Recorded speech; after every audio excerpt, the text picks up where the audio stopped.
خزیون ہے، لظا ہے، فراق ہے، زکوم ہے، صبور ہے اور شہیق ہے. یہ 7 درجوں کے نام ہیں جہنم کے. تو یہ جن جن حرفوں سے شروع ہوتے ہیں وہی حروف سورۃ الفاتحہ میں اللہ تعالیٰ نے نہیں اتارے. اس سے سمجھ آتا ہے کہ الحمدللہ پڑھ لینے سے 8 حروف تھے، 8 دروازے بھی کھلے، اور 7 ان حروف کو بھی اللہ تعالیٰ نے استعمال نہیں فرمایا جو جہنم کے طبقات کے شروع میں آتے ہیں. یہ بطور تفاؤل ہے، ورنہ یہ نہیں ہے کہ نعوذ باللہ یہ کوئی لفظ غلط ہے. اس لفظوں سے اور بھی جو ہے نا کیا کہتے ہیں اچھی آیات موجود ہیں. ویسے شین وہ لفظ ہے جس سے قرآن کریم کی صرف غالباً 2 آیات شروع ہوتی ہیں، کوئی تیسری آیت نہیں ہے جو شین سے شروع ہو. شرع لکم ما وسع، اور اسی طرح شہر رمضان الذی انزل فیہ، اس طرح جو آیات ہیں. باقی جو ہیں تقریباً باقی آیات سے ہیں.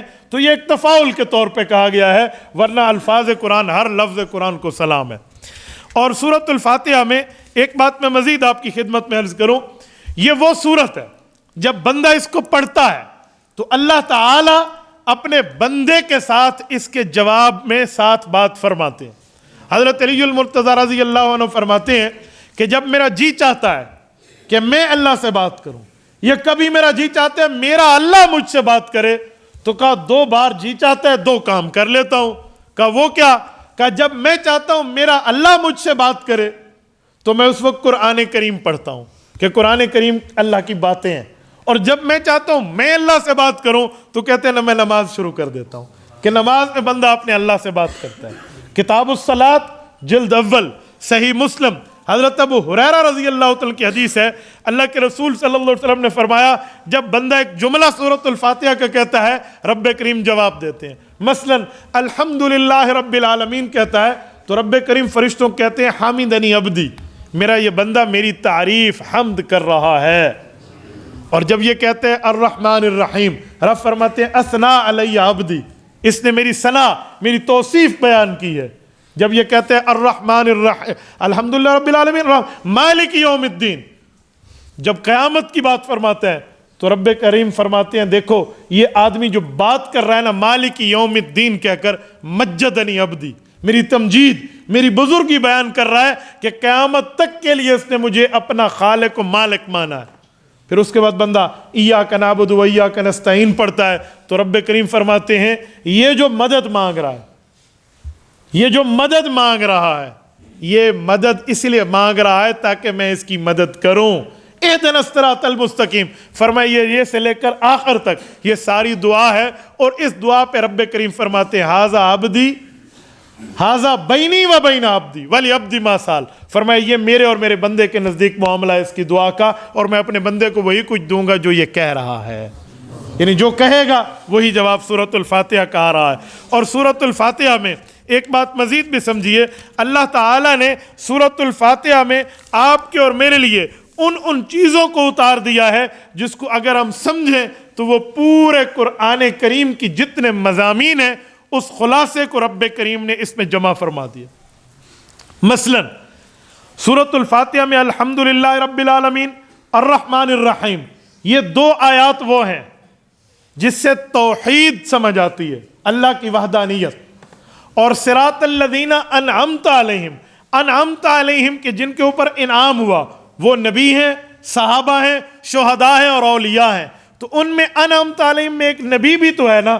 تو دوسری چیز اس میں عقیدہ رسالت ہے، عقیدہ توحید اور عقیدہ رسالت. تیسری چیز کیا ہے؟ مالک یوم الدین، یہ قیامت ہے، قیامت کی بات. چوتھی چیز کیا ہے؟ چوتھی ہے احکام. اور 5واں ماننے والوں کا ذکر ہے، 6واں نہ ماننے والوں کا ذکر ہے. یہ پورے قرآن میں بھی یہی 6 چیزیں ہیں جو سورۃ الفاتحہ میں. پورے قرآن میں یا تو کہیں عقیدہ توحید ہے، یا کہیں عقیدہ رسالت ہے، یا کہیں عقیدہ آخرت اور قیامت کا ذکر ہے، اور یا احکامات ہیں، اور یا ماننے والوں کا ذکر ہے یا نہ ماننے والوں کا ذکر ہے.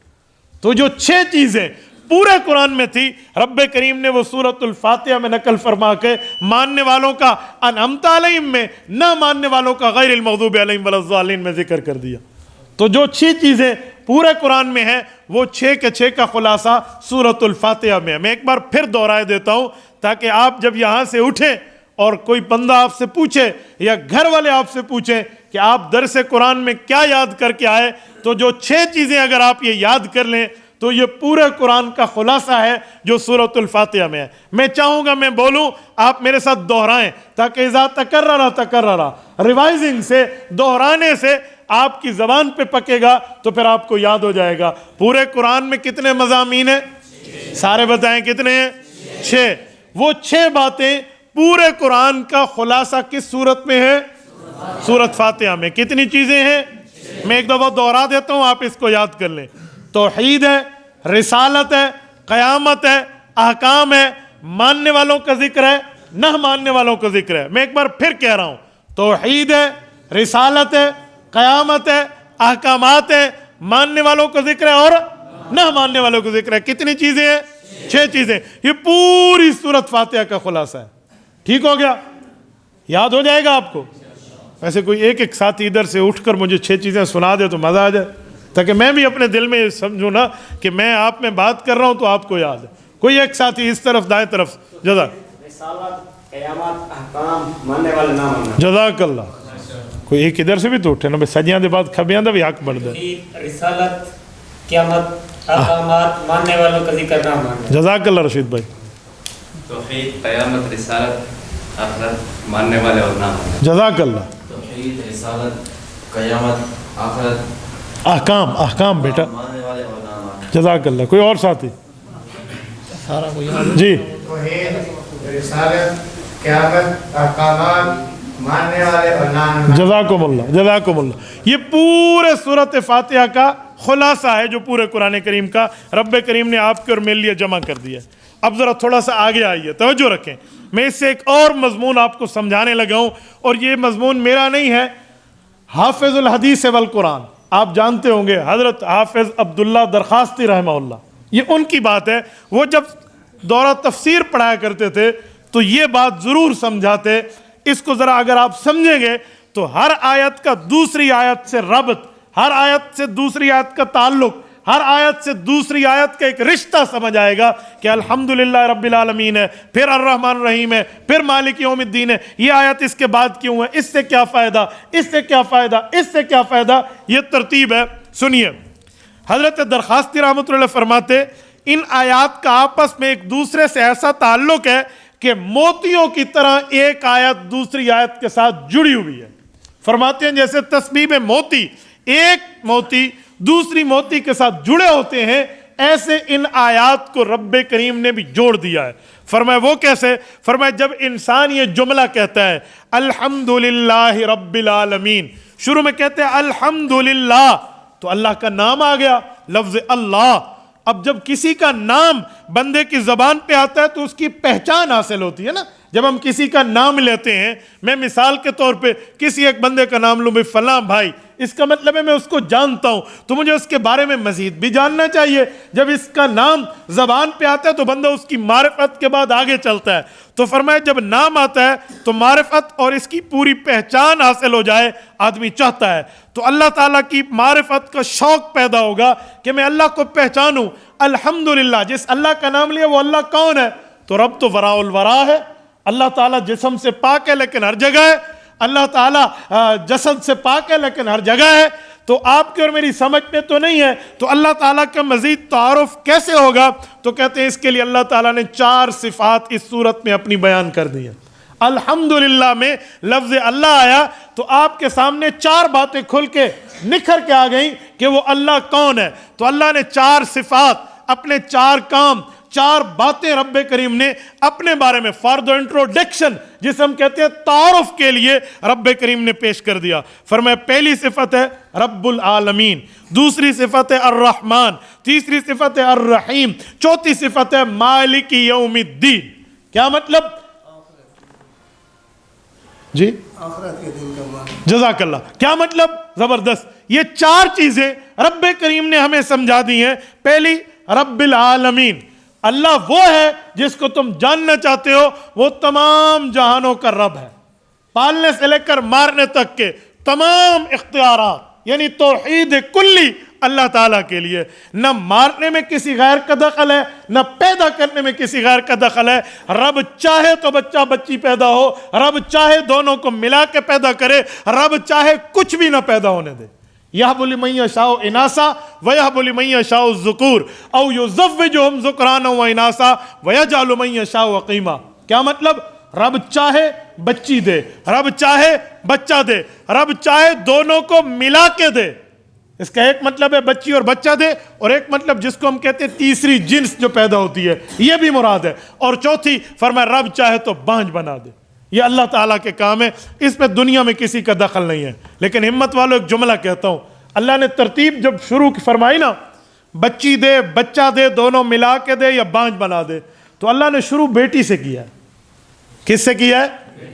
اس سے ایک بات سمجھ آتی ہے کہ اگر کسی کی پہلی بیٹی پیدا ہو شادی کے بعد تو اس کو دل چھوٹا نہیں کرنا چاہیے. وہ یہ نہ کہے او ہو نعوذ باللہ میری تو شادی نحوست والی تھی، میری بیوی منحوس ہے. جیسے آج کل توہمات پرستی والے لوگ یہ کہتے ہیں ایندی دھی جمی ہے صحیح ہے تو فضول ہے. تو اللہ نے شروع تھنوں خدا دھی تو کی تھا، شروع پہلے اللہ تعالیٰ نے بیٹی سے کیا ہے. تو پہلے گھر میں بیٹی پیدا ہو تو اسی لیے اس کا برا نہیں منانا چاہیے، بلکہ یہ سمجھے ترتیب فطرت ہے، بلکہ یہ سمجھے یہ ترتیب قرآنی ہے. اور آپ کے اور میرے پاک پیغمبر حضرت محمد صلی اللہ علیہ وسلم کے گھر میں پہلی جو پہلا تحفہ آیا ہے وہ رحمت کا ہے. حضرت زینب رضی اللہ عنہ رسول اللہ کی پہلی بیٹی ہے، اسی لیے پہلے بیٹی پیدا ہو تو کبھی دل چھوٹا نہ کرے. میری الحمدللہ 4 بیٹیاں ہیں، تو میری بیٹی پر بیٹے بھی ہیں الحمدللہ. تو ایک ہمیں دوست کہنے لگا آپ کی 4 بیٹیاں ہیں، بیٹے ماشاءاللہ 2-3 ان سے کم ہیں، تو کبھی دل میں نہیں آتا کہ بیٹیاں زیادہ ہیں؟ میں نے کہا اللہ کے بندے یہ تو اپنے بس کی بات نہیں ہوتی، لیکن اللہ تعالیٰ نے کرم کر کے میری 4 بیٹیاں مجھے دے کر رسول اللہ کی 4 بیٹیوں سے نسبت فرما دی. اس پہ کون سا دل چھوٹا کرے بندہ؟ اس پہ کون سا دل چھوٹا ہے اللہ کے بندے؟ تو کبھی بھی اس پہ دل چھوٹا نہ کریں. تو پیدا کرنے سے لے کر مارنے تک تمام اختیارات کس کے؟ اللہ تعالیٰ. ایسے ہی موت ہے، موت کسی کے ہاتھ میں نہیں ہے. میں آج جمعہ کے خطبے میں، آج 15 جمادی الاولیٰ شروع ہو گئی ہے، تو جمعہ کے بیان میں جنگ موتا کا ذکر کر رہا تھا. موتا یہ اردن کا علاقہ ہے، لوگ اسے موتا کہتے ہیں. جنگ موتا علاقہ ہے، کرک سٹی ہے، وہاں سٹی کرک ہے جیسے ہمارے پاکستان میں بھی ہے، یہ اس جگہ کا علاقہ ہے موتا، اردن، جارڈن. تو وہاں کا میں آج بیان کر رہا تھا کیونکہ جمادی الاولیٰ سن 8 ہجری میں ہوئی ہے جنگ موتا. تو وہاں میں نے ایک جملہ کہا کہ حضرت خالد ابن ولید رضی اللہ عنہ 250 جنگوں میں شرکت کی ہے انہوں نے، اور ہر جنگ میں فتح پائی ہے، لیکن وفات پائی ہے تو بستر پہ. اور فرمایا کہ میری موت بزدلوں کو پیغام ہے کہ جہاد میں موت نہیں ہے، کہ جہاد میں اگر موت ہوتی تو میں شہادت کی موت کسی کافر کے ہاتھ سے لیتا، میں بستر پہ فوت ہو رہا ہوں. لیکن ہمارا ایمان اور عقیدہ ہے اللہ تعالیٰ اس شخص کو، حضور پاک نے فرمایا جو سچے دل سے شہادت کی طلب کرے اگرچہ شہید نہ ہو تو بستر کی موت بھی شہادت والی رب بنا دیتے. لیکن انہیں شہادت کی موت جنگ والی نہیں آئی، تو اس سے پتہ چلا موت اللہ کے ہاتھ میں، جب چاہے رب دے دے. جمعہ کے خطبے میں آپ حدیث پاک سنتے ہیں نا، الا وان النفس لن تموت حتى تستكمل رزقها، فرمایا جب تک مکمل رزق اپنا پورا نہیں کر لو گے اس وقت تک موت نہیں آئی. تو موت اور حیات کا مالک کون ہے؟ اللہ. تو اللہ کا تعارف چاہیے تھا. پہلی صفت ہے رب العالمین، دوسری صفت الرحمن. الرحمن کا معنی ہوتا ہے رحمت کرنے والا، مہربان، جس کو ہم ترجمے میں کہتے ہیں. رحیم کا معنی بھی رحمت کرنے والا ہے، لیکن ان دونوں صفات کا ایک بنیادی فرق ہے. رحمان میں وسعت ہے، رحمان میں وسعت ہے، اور رحیم میں خصوصیت ہے. کیا مطلب؟ دنیا میں اللہ کافر کو بھی رزق دے رہا ہے، مومن کو بھی دے رہا ہے. اللہ نے دنیا میں کسی اپنے دشمن پر بھی رزق بند نہیں کیا. لیکن رحیم جو ہے وہ مؤمنین کی رحمت خاصہ ہے جو آخرت میں اللہ ان کو دے گا. وَكَانَ بِالْمُؤْمِنِينَ رَحِيمًا، سورۃ نمبر 33 سورۃ احزاب. تو مؤمنین کے ساتھ رب کی صفت رحمت والی، رحیمیت پہ، اور دنیا میں رحمان کے طور پہ رب سب کے ساتھ ہے. اس لیے فرمایا گیا کہ اگر اللہ کے نزدیک دنیا کی عزت ایک پانی کے قطرے جتنی یہ معاملات ہوتے نا، مثلا سنیں حدیث پاک میں لو کانت الدنیا عند اللہ جناح بعوضۃ ما سقا منها شربۃ کافر، فرمایا اگر دنیا کی حیثیت اللہ کے سامنے مچھر کے پر جتنی ہوتی کافر پانی کا گھونٹ نہ پی سکتا. لیکن آج پانیوں پہ قبضہ بھی کافروں کا. جتنے دنیا کے پانی ہے اس پہ زیادہ قبضہ ان کا ہے، تو اس سے پتہ چلا دنیا کی حیثیت رب کیا نہیں ہے۔ تو ایسے ہی ہے، رحمان اللہ دنیا میں سب کو دیتا ہے، لیکن آخرت میں جو رحمت کا معاملہ ہوگا کس کے ساتھ ہوگا؟ ایمان والوں کے ساتھ ہوگا۔ تو یہ دو صفات مزید آ گئیں، ایک اور یہ دو، تین ہو گئیں۔ چوتھی صفت مالک یوم الدین، آخرت قیامت کا رب مالک ہے، تو یہ چوتھی صفت بتائی۔ حضرت درخواستی فرماتے ہیں جب الحمدللہ میں لفظ اللہ منہ پر آیا، آپ کو تعارف چاہیے تھا، رب نے یہ چاروں صفات دے کے تمہیں تعارف کرا دیا۔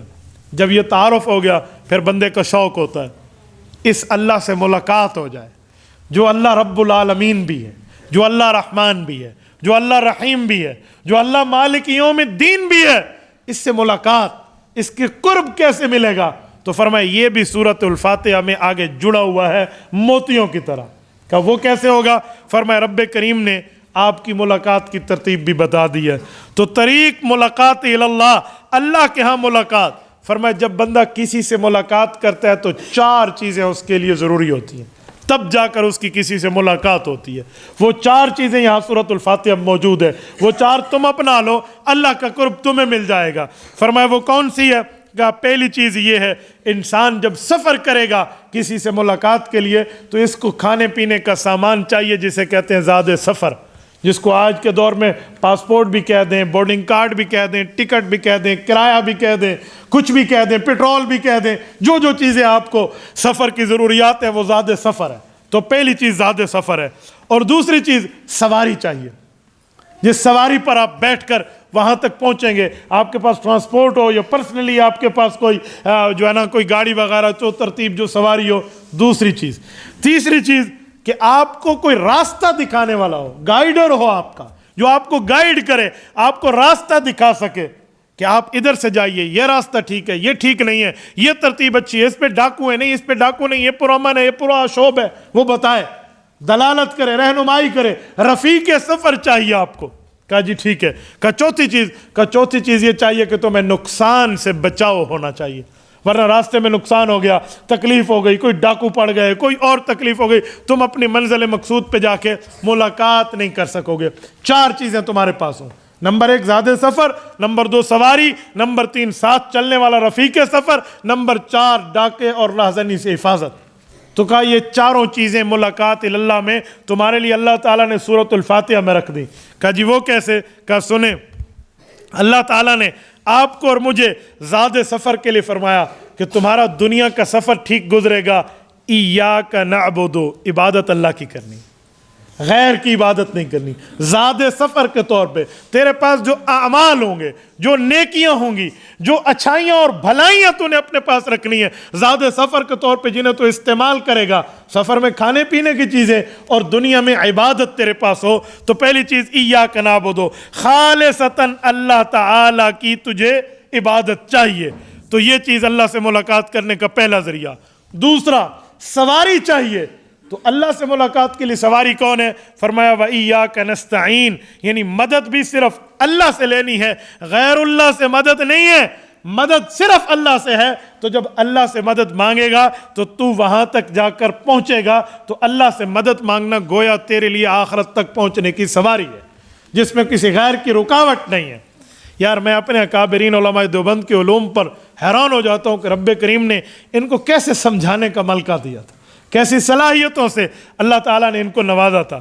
حضرت درخواستی فرماتے دوسری چیز، فرمایا تیسری چیز رفیق سفر، گائیڈ کرنے والا، ساتھ دینے والا بندہ چاہیے، جو تیرا ساتھ چلے اور تیرا ساتھ دے اور تجھے بتائے یہ راستہ ٹھیک، یہ تیری رہنمائی کرے۔ تو فرمایا وہ چیز کیا ہے؟ صراط الذین انعمت علیہم، اے اللہ ہمیں ان کے راستے پہ چلا جن کے اوپر تیرا انعام ہوا۔ اور رب کریم نے بتایا ہے کہ جن پر میرا انعام ہوا ہے وہ کون لوگ ہیں۔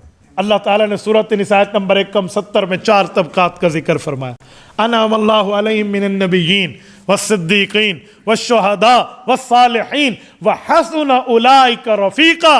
فرمایا لوگو ان سے دوستی رکھو، ان سے دوستی رکھنا اچھا ہے۔ نبوت کا راستہ، صحابیت کا راستہ، شہداء کا راستہ، اولیاء کا راستہ۔ نمبر 1 نبوت کا، نبیین۔ نمبر 2 صدیقین سے مراد شہداء، صحابہ، کیونکہ صحابہ کو قرآن صدیقین کہتا ہے، اولئک ہم الصدیقون۔ رب کریم نے صحابہ کرام کو صدیق فرمایا. تو نمبر 2 نبوت کے بعد صحابیت کا راستہ، نمبر 3 شہداء، نمبر 4 اولیاء. ان کا راستہ ملے گا تو تم کامیاب رہو گے، اور یہ رفیق سفر ہے.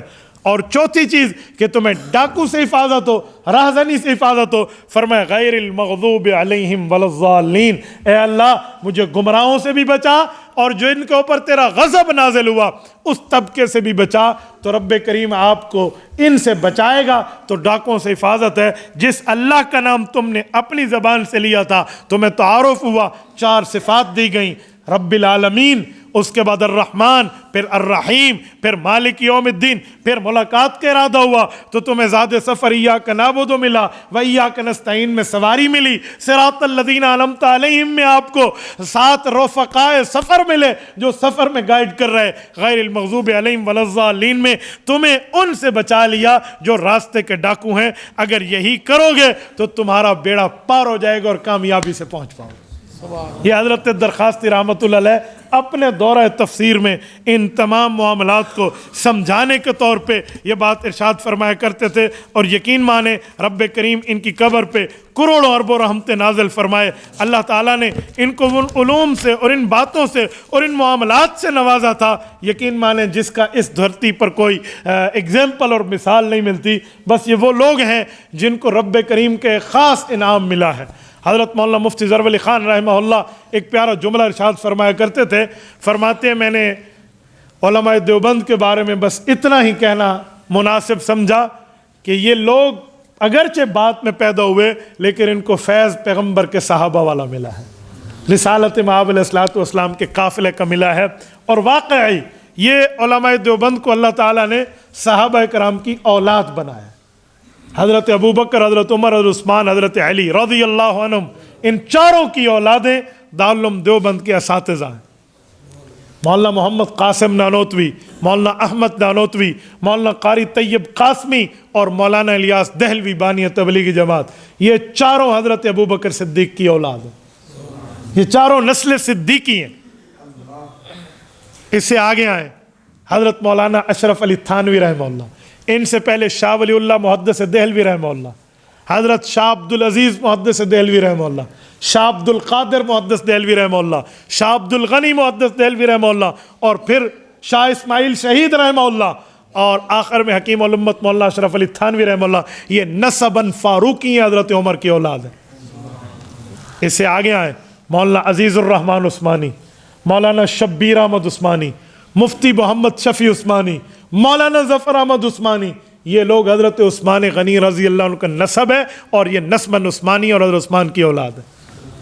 اور چوتھے نمبر پہ حضرت علی المرتضیٰ کی اولاد تو شیخ العرب والعجم مولانا سید حسین احمد مدنی، مولانا سید انور شاہ کاشمیری، مولانا سید اصغر حسین دیوبندی رحمہ اللہ میرے دوستو، اور مولانا سید مرتضیٰ حسن چاندپوری رحمہ اللہ. یہ حضرت علی المرتضیٰ کی اولاد ہے. تو جو ان سے اللہ نے کام لیا تھا نا وہ اللہ تعالیٰ نے ان کو عطا فرمایا. تو رب کریم نے اپنے سے ملاقات کے لیے آپ کو ہمیں سورۃ الفاتحہ دی. سورۃ الفاتحہ میں مضامین کا خلاصہ بھی دے دیا اور ہمیں سے اپنی ملاقات کی ترتیب بھی بتا دی کہ اس کے مطابق عقیدہ اور عمل تمہارا ہوگا تو تمہارا دنیا میں بیڑا پار ہے، اور جس کا دنیا میں بیڑا پار ہے اسی کا آخرت میں استقبال ہے. اب سورۃ الفاتحہ سے کچھ احکام اور مسائل کی بھی میں 1-2 باتیں آپ کو کر دوں. سورۃ الفاتحہ بہت بڑی سورت ہے، بہت بڑا مقام ہے، بہت بڑا درجہ ہے. اسے نماز میں پڑھا جاتا ہے، ٹھیک ہے، لیکن ایک مسئلہ یاد رکھیں، جماعت ہو رہی ہو تو امام پڑھے گا، مقتدی نہیں پڑھے گا. اکیلے پڑھ رہے ہو تو ساری تلاوت بندہ خود کرے گا. یہ سورۃ الفاتحہ میں متعلقہ مسئلہ ہے، میں آپ کو سمجھا دوں. امام پڑھے گا، مقتدی کا پڑھنا ہو جائے گا. کوئی دلیل؟ کئی دلائل ہیں، کئی دلائل. نمبر 1 سورت نمبر 7 سورت اعراف آیت نمبر 204 اللہ تعالیٰ ارشاد فرماتے ہیں وَإِذَا قُرِئَ الْقُرْآنُ فَاسْتَمِعُوا لَهُ وَأَنصِتُوا لَعَلَّكُمْ تُرْحَمُونَ. اے لوگو جب قرآن پڑھا جائے تو 2 کام کرنا، ایک زبان سے خاموش رہنا، دوسرا غور سے سننا، تاکہ تمہارے اوپر اللہ کی کیا نازل ہو؟ رحمت نازل ہو. یہ قرآن کریم کہہ رہا ہے. حضرت امام احمد ابن حنبل رحمہ اللہ نے فرمایا اس پر امت مسلمہ کا اجماع ہے کہ یہ قرآن کریم میں خاموشی کے لیے یہ آیت اتری ہے نماز کے بارے میں. اجمع العلماء انہا نزلت فی الصلاۃ، یہ نماز کے بارے میں اتری ہے. جب اللہ تعالیٰ نے منع کر دیا تو یہاں دو باتیں کیوں کی ہیں؟ جب یہ بات آ گئی تھی کہ خاموش رہو تو بات تو پوری ہو گئی تھی. غور سے سنو دو حکم کیوں دیے. حضرت ابو عبداللہ رحمہ اللہ صاحب مدارک تفسیر نصفی والے وہ ایک عجیب جملہ فرماتے ہیں نمازیں دو قسم کی ہیں، اس لیے احکام بھی دو قسم کے. کہا ایک نماز سری، ایک نماز جہری. سری نماز کون سی ہے؟ جس میں امام آہستہ تلاوت کرتا ہے. ظہر عصر دو نمازیں، ظہر اور عصر.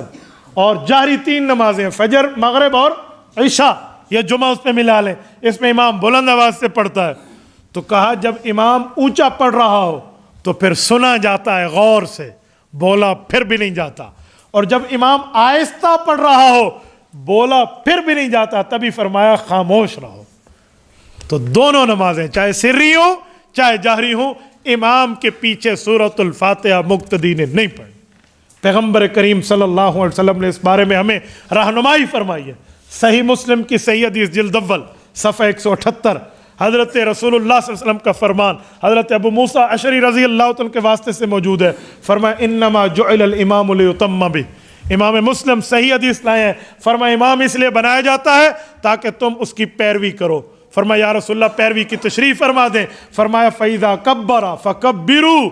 امام بھی تکبیر کہے گا تم بھی تکبیر کہو گے، یہ کام تم دونوں نے کرنا ہے. یا رسول اللہ جی ٹھیک ہو گیا. فرمایا وَإِذَا قَالَ، جب وہ امام بھی تکبیر کہے تم بھی تکبیر کہو، ٹھیک ہو گیا. وَإِذَا قَرَأَ، جب امام قرآن پڑھے سورۃ الفاتحہ اور اگلی سورت دونوں قرآن ہے. فَأَنصِتُوا، پھر مقتدی نے چپ رہنا. وَإِذَا قَالَ غیر المغضوب علیہم ولا الضالین، جب اکیلا امام قالا، وَإِذَا قُلْتُمْ نہیں ہے، جمع کا صیغہ نہیں ہے، اکیلا ہے، واحد کا صیغہ ہے. پتہ چلا سورۃ الفاتحہ اکیلے امام نے پڑھنی ہے. وَإِذَا قَالَ غَيْرِ الْمَغْضُوبِ عَلَيْهِمْ وَلَا الضَّالِّينَ، جب امام سورۃ فاتحہ پوری کر لے فَقُولُوا آمین، پھر آپ نے آمین کہنا. ٹھیک ہے، تو پتہ چلا امام اور مقتدی دونوں نے تکبیرات تو کہنی، اللہ اکبر اللہ اکبر، سامع اللہ لمن حمدہ کا جواب ربنا لک الحمد، یہ تو کہنا ہے. لیکن قرآن کریم مقتدی نے نہیں پڑھنا. ہاں مقتدی نے آمین کہنا ہے، وہ بھی آہستہ. میں آگے چاہ کر دلائل دیتا ہوں کہ آمین یہ اس کے بعد میں بات کرتا ہوں. میں سورۃ الفاتحہ کو مکمل کر لوں تو آپ نے آمین کہنا ہے. چلو میں یہاں مکمل کر لوں، پتہ نہیں بعد میں ایک کلپ کسی اور طریقے پہ اپلوڈ ہو تو لوگ کہیں گے پتہ نہیں دوسرے کلپ نو کتنے لبیے ودے. توجہ، آمین آپ نے کہنا ہے اور آہستہ کہنا ہے. کوئی پوچھے دلیل، میں دلیل ذکر کر رہا ہوں. حدیث پاک میں ہے رسول اللہ صلی اللہ علیہ وسلم نے فرمایا اذا امن الامام فامنوا، جب امام آمین کہے تو تم بھی آمین کرو. فمن وافق تامینہ تامین الملائکہ غفر لہ ما تقدم من ذنبی. فرمائے فرشتے بھی آمین کہتے ہیں، جس کی آمین فرشتوں کی آمین سے مل گئی اس کے گناہ معاف ہے. حدیث میں فرشتے کیسی آمین کہتے ہیں تاکہ ہماری آمین اس کے برابر ہو جائے. آپ نے اور کبھی ہم نے فرشتوں کی آمین کان سے سنی ہے؟ تو اس سے پتہ چلا حضور پاک ہمیں آہستہ کی ترغیب دے رہے ہیں. حضور نے فرمایا جس کی آمین فرشتوں کی آمین سے مل گئی، فرشتہ بھی آہستہ کہتے ہیں، ہم بھی آہستہ کہیں گے، گناہ معاف ہو جائیں گے. یہ ہے فمن وافق تامین تامین الملائکہ کا معنی. لوگ یہ سمجھتے نہیں بس امام ولا الضالین کر میں فوراً آمین کہہ دوں تاکہ اسی دوران فرشتے کی الف سے الف ملے اور حمزے سے حمزہ ملے اور نون سے نون ملے. یوں نہیں ہے، کیفیت مراد ہے کہ جیسے اس نے کہا اس کی کیفیت آہستہ تھی ویسے تم نے بھی کہنا ہے تمہاری کیفیت آہستہ ہے، ورنہ فرشتوں سے آمین ہماری ملے گی کیسے؟ تو آمین بھی آہستہ. سورۃ الفاتحہ امام ہی پڑھے گا. دوسری دلیل، تیسری دلیل حضرت رسول اللہ صلی اللہ علیہ وسلم کا فرمان شرح معانی الاثار میں امام طحاوی رحمہ اللہ نقل فرمایا من کان لہ امام فقراءۃ الامام لہ قراءۃ. اگر تم امام کے پیچھے نماز پڑھ رہے ہو، امام پڑھے گا تمہارا پڑھنا ہو جائے گا. یہ حضور پاک علیہ السلام نے. حضرت امام اعظم ابو حنیفہ رحمہ اللہ صحابہ کرام کے شاگرد ہیں. جب انہوں نے یہی مسئلہ بتایا سمجھایا، کچھ لوگوں کو اس پر سوال اٹھا. وہ امام صاحب کے پاس بحث کرنے آ گئے. 15 آدمی تھے اور 15 کے 15 آ کر بول رہے ہیں یہ کیسا مسئلہ ہے، یہ کیسا جواب ہے، امام پڑھے گا ہمیں پڑھنا چاہیے تاکہ قیامت میں انہیں بھی اجر ملے ہمیں بھی اجر ملے. اس طرح کی دلیلیں شروع کی. امام صاحب نے کہا اللہ کے بندے بحث تو ہو جائے گی, مناظرہ ہو جائے گا, لیکن ایک بات بتاؤ, عقل مند ہو یا نہیں ہو؟ انہوں نے کہا جی عقل تو ہے. تو کہا پھر عقل سے سوچو, تم 15 زبانیں رکھتے ہو, میں ایک بیٹھا ہوں, ایک کے ساتھ ایک کی بات کرو, میں 15 بندوں سے بات کروں گا. تو وہ تھوڑے شرمندہ ہوئے اور کہنے لگے جی گاہل تو بابے جی دی ٹھیک ہے. تو ایک دوسرے کو کہا کہ ایک بندے کو انہوں نے کہا جی وڈے مولوی کو اگو کرو. تو جو ان کا بڑا مولوی صاحب تھا اس کو کہا تو دلیل دے. تو وہ آگے ہو گیا, ہاں جی مجھ سے بات کریں. امام صاحب نے کہا جو 14 آدمی پیچھے ٹھہرے ہیں یہ کیا کریں گے؟ انہوں نے کہا چپ رہیں گے. کہا کیوں چپ رہیں گے؟ ان کی دلیلیں. انہوں نے کہا جی میں دلیل دوں گا, ان کی دلیلیں ہو جائیں گی. امام صاحب نے کہا ایک بار پھر کہنا. انہوں نے کہا جی میں دلیل دوں گا, میرے ساتھیوں کی دلیلیں ہو جائیں گی. کہا یہی تو میں کہتا ہوں کہ امام سورۃ فاتحہ پڑھے گا, مقتدیوں کی ہو جائے گی. ابھی مناظرہ شروع ہی نہیں ہوا تھا کہ اگلوں کو جان کے لالے پڑ گئے. یہ ہے امام اعظم ابو حنیفہ. انہوں نے کہا جی انہیں کل توبہ ہے, تے مسئلہ لوٹا لٹتے بن سکتا. تو انہوں نے کہا یہی میں کہہ رہا ہوں کہ تمہارے بندے دلیل نہیں دے رہے, تم دو گے ان کی طرف سے ہو جائے گی, کیوں تم بڑے ہو. ایسے امام بھی بڑا ہے, سورۃ فاتحہ پڑھے گا, مقتدیوں کی طرف سے ہو جائے گا. تو قرآن صرف امام نے پڑھنا ہے. تو یہ حدیث پاک ہے. تیسری کے بعد چوتھی دلیل, ایک حدیث اور بھی ہے جس پر لوگ ہمارے اوپر سوال کرتے ہیں. وہ حدیث کیا ہے؟ اس حدیث کو سمجھیں, صحیح حدیث ہے. فرمایا لا صلاۃ لمن لم یقرأ بفاتحۃ الکتاب, سورۃ فاتحہ نہیں پڑھو گے نماز نہیں ہوگی. لوگ سمجھتے ہیں اس کا مطلب ہے مقتدی بھی شامل ہے, حالانکہ یہ مقتدی کے لیے نہیں ہے. حضرت جابر رضی اللہ عنہ پیغمبر کے صحابی ہیں, جلد اول جامع ترمذی ابواب الصلاۃ میں فرماتے ہیں انما اذا کان وحدہ, حضور نے یہ اکیلے نمازی کو کم کیا ہے کہ سورۃ فاتحہ نہیں پڑھو گے نماز نہیں ہوگی. یہ صحابی بتاتا ہے معنی, لیکن میں جملہ سمجھانے لگا ہوں. میں کہتا ہوں اگر یہی مطلب ہے کہ جو سورۃ فاتحہ نہیں پڑھے گا نماز نہیں ہوگی, یہ مقتدی کے لیے بھی ہے, تو ایک اور بھی روایت ہے. وہ روایت ہے لا خطبۃ لا جمعۃ الا بخطبۃ, کہ خطبہ نہیں پڑھو گے جمعہ نہیں ہوگا. یہ بھی حدیث ہے, خطبہ نہیں پڑھو گے جمعہ. اتفاق آج جمعے کا دن تھا, آپ سب نے خطبہ پڑھا ہے, تو پھر آپ کا جمعہ کیسے ہوا؟ ہے امام خطبہ پڑھے گا, مقتدیوں کی طرف سے جمعہ ہو جائے گا, تو بابا امام سورۃ فاتحہ پڑھے گا, مقتدیوں کی طرف سے نماز ہو جائے گی. یہ بھی تو دونوں حدیثوں کو اکٹھا ملا کر حل کر لیں, اس پر کوئی سوال ہی نہیں اٹھتا, مسئلہ واضح کا واضح ہو جاتا ہے. تو یہ سورۃ الفاتحہ ہے. تو اس سورۃ الفاتحہ کو اس طرح سمجھیں تاکہ اس کے مسائل بھی آ جائیں. آمین پر میں ایک دو بات کر کے بات ختم کر رہا ہوں. آمین پر کچھ لوگ کہتے ہیں کہ آمین اونچی کہنی چاہیے. بھئی دلیل دے. کہتے ہیں جامع ترمذی میں حدیث ہے اللہ کے رسول نے اونچی آمین فرمائی ہے. ہم کہتے ہیں بالکل ٹھیک ہے, حدیث ہے بالکل ٹھیک ہے, ہم نے پڑھی ہے, صحیح حدیث ہے. لیکن آگے ایک اور بھی لکھا ہوا ہے کہ حضور پاک نے آہستہ آمین بھی کہی ہے. کہتے ہیں ہاں یہ بھی حدیث ہے. تو میں نے کہا جب وہاں آہستہ بھی لکھی ہوئی ہے تو اونچی بھی لکھی ہوئی کہہ رہا, تو پوری بات کیوں نہیں بتاتا؟ تو پوری بتا دے. چلو آپ کہیں گے پھر اس اونچی کا کیا مطلب, اس کی وجہ بتائیں. بھائیو اس کی وجہ یہ ہے, صحابہ کرام فرماتے ہیں دلائل النبوہ میں حدیث ہے کہ اللہ کے رسول نے اس جگہ آمین اونچی کہی تاکہ پچھلوں کو پتہ چلے ولضالین کے بعد جب سورت شروع کرتا ہوں اس دوران خاموش نہیں رہتا, میں آمین کہتا ہوں تاکہ ان کو پتہ چلے. ورنہ عادت حضور کی آہستہ آمین فرمانے کی تھی, عادت آہستہ کی تھی.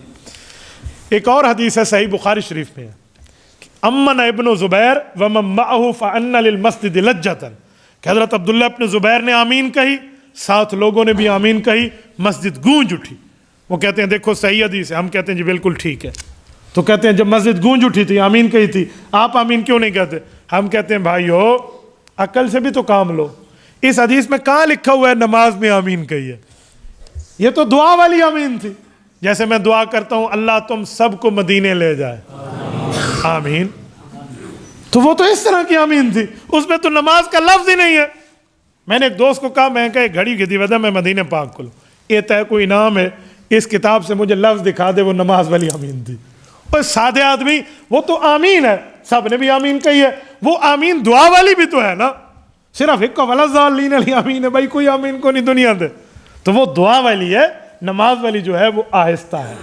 ٹھیک ہو گیا. اللہ تعالیٰ آپ کو ہمیں خوش و خرم رکھے, صراط مستقیم پہ رکھے, دین اسلام پہ رکھے, قرآن کریم احادیث نبویہ کی اللہ تعالیٰ ہمیں پیروی کی توفیق عطا فرمائے, آپس میں محبت مودت عقیدت تعلق عطا فرمائے.